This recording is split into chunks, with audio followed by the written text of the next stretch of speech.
when Alexis de Tocqueville comes to America in the 1830s, or around 1830, he goes to New England townships and he sees something that's totally different from what he had seen in Paris. Paris is very hub and spoke. Like the government in Paris controls France at that time. And in America, in New England townships, you see something totally different, which is bottom-up people associating spontaneously, solving problems. They need a bridge, they go build a bridge. And it's this incredible release of energy. And Tocqueville thinks that this is very important. The reason he thinks it's important is not only because of the vibrancy, but because he recognizes that in democracies in particular, the individual is weak. The individual versus the state is not a fair match. If you're a serious aristocrat, maybe you have a chance, but individuals in democracy are weak. They're also weak relative to other forces like the will of the majority. Yeah. And so Tocqueville says it is essential that you have a decentralization and a vibrancy that comes from the bottom so that they can fend off these powerful forces. If they do not, then they'll end up with encroachment. They'll end up with what he calls soft despotism. We could talk about that. More recently, I think, one of the most interesting debates on this issue is Leo Strauss versus Kojève. And they talk about this, and I would just leave it to listeners to look this up. But if you want to look up, this idea of world government or universal, homogenous, perpetual tyranny, like the Strauss-Kojève debate is probably the single best academic piece on that point. Because this thing keeps coming up as a default of the far left, is in a way that's, I think, really terrifying, and it ties into a lot of these things. I want to ask you about authoritarianism and control. Since you spent a lot of time on philosophy, AI poses a really interesting challenge for us because it's becoming an operating system for a lot of things, and already there's a lot of industries where like 20% or even 50% of people's time and action is in some ways dictated by the computer. Like the computer, by seeing everything, by knowing what's going on, is very powerful, suggesting what to do next. There's some really advanced areas of healthcare where this is probably actually what you want, is for the computer actually to be wiser and show what you can opt out, but you're probably going to go with what it tells you to do in lots of cases. And so in some sense, we are creating this control layer for our civilization that we are going to be following more. And is that authoritarian by its nature? Is there a way for that not to be authoritarian? How do we think about that? Yeah. One of the most interesting questions. So there's a mathematician named Alfred North Whitehead who says that the measure of civilizational progress is the extent to which we can perform important operations of thought without thinking about them. So what is he saying there? Well, what he's saying is we should offload. He's saying offloading is good. Example is I woke up this morning, I jammed a toothbrush in my mouth, and it wasn't because I had reason from first principles on dental health. Right? You might just do certain things by default. You do certain things by default. And moreover, that is what enables you to think about other things. Like it builds up this edifice of civilization. So on the one hand, we should automate quite a lot. On the other hand, history gives us cases where we've automated too much. Normal people who don't have great evil, genetically or they weren't engaging in active malice, became concentration camp guards because they outsourced gradually, bit by bit, pieces of their moral deliberation. Just going along with what people were doing. Exactly. So letting people think for us can be very bad. So this introduces a very big paradox. It's like the Stuart Mill quote, correcting and adjusting his opinion by collating it with others. So there's certain people who they just did automatically just to think what everyone else thinks, right? Yeah, and Mill, I think, has a very keen observation that we tend towards passivity. Like human brain works on glucose. There's only so much glucose to go around. We're biologically wired to be passive.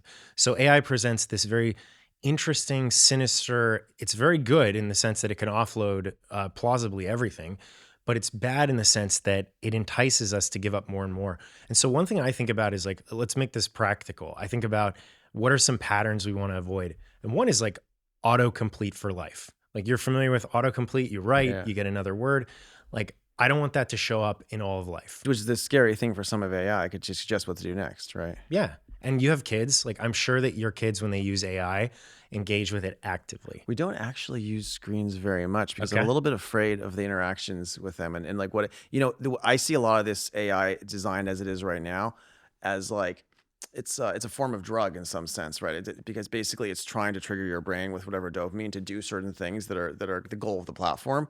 And I'm willing to take risk with myself with that form of AI drug. Yeah. I'm not willing to take risk with that with my kids yet until I know more about it. Maybe that's a little bit too cautious, but that's how I see it. So I think everyone who has kids can really understand this. There's another thing that I think sometimes about is let's say you go to a new city, okay?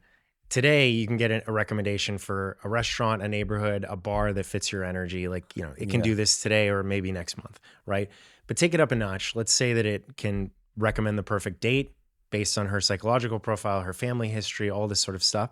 Mhm. And then take it up another notch and say it can sort of script out, when should you tell the childhood story? When should you show vulnerability? When should you lean in for the kiss? And then imagine that's your whole life. And when I say this, It'd be terrifying. well, Yeah. so yeah, that's it. Like you get this chill, right? You get this, like, you don't know exactly why you don't like it. But I think if you do, I mean, some people may think that that's optimal. I've met some people that think They that, just like, want to be told exactly what and when to do. exactly. It's like a very, it's, I guess you define it as, I don't know if beta is the right word, but it's like it's a very cautious way of living your life. I think it's NPCs or sheep, right? Like non-player It's characters. the NBC non-player character thing. That Yeah. there's something like that, but that's scary because the average person maybe is that way and they do want to be led. Well, so I'm hoping that examples like that can kind of shake us out of this and say, look, we're holding on, we need to hold on to this precious idea of autonomy, Mhm. which is to say, individuals deliberating on and acting upon their own version of the good and not being coerced by others. In other words, not being made the agent of another. AI is very good at controlling a choice architecture. The simple form right now that we're already dealing with in our world is social media, because a lot of us, a lot of people spend 4, 5, 6, 7 hours a day, more even on these things.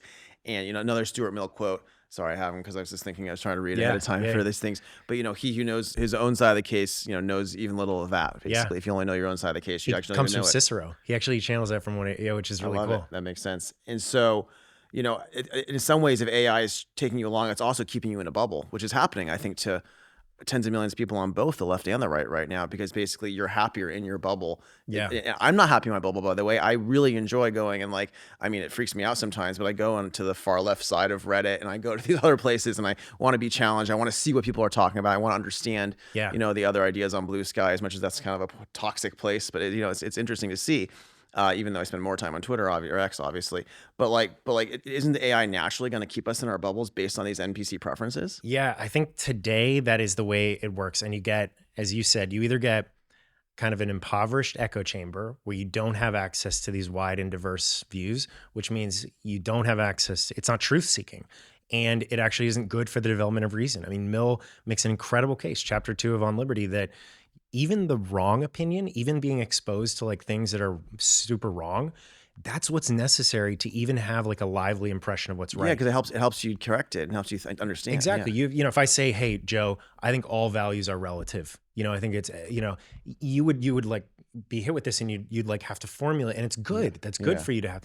Yeah, you don't want to protect people from dumb ideas. You want to don't. engage with them. You don't. And the other good thing is, or the other thing that I think is concerning is it could create a hall of mirrors culture where everyone has a kind of a self-curated reality, Yeah. very convenient, ideal even. You Was know, it the problem is AI lets you personalize a really complex reality just for yourself that just keeps you feeling safe? It does. I will say though, there are other ways, right? Like a provocateur AI is a really interesting concept that we're thinking a little bit about now, which is like, how about an AI that challenges you? How about an AI that like puts you out of your comfort zone in ways that you don't understand? What percent of humanity opts into that though, versus opting into this like really soft, like nice world? Yeah, so it depends, right? Like, so when you use a Bloomberg terminal, you actually want to optimize for decision quality. Yeah. When you are scrolling at night, you're kind of in engagement mode, right? Yeah. So what does that tell an entrepreneur? Well, it tells maybe like look at those markets first, where like decision quality actually Interesting. matters. So actually, there's actually a professional needing to make a good decision, needing to understand the world. That's where you're going to get people to engage with like much healthier areas. I think that's right. And I have this optimistic hope that it can trickle down,